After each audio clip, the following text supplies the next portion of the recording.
জন্ম আমার নবীর যুগে হলে কেমন হতো, জন্ম আমার নবীর যুগে হলে কেমন হতো।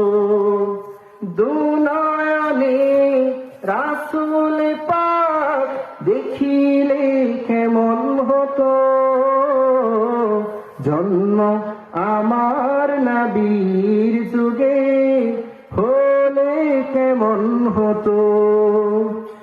আসতো ভেসে হযরতে বিলালের মধুর আযান, সে আযানে ছিল এমন প্রেম মুগ্ধ রহমান। দয়াল নবীর পিছে নামাজ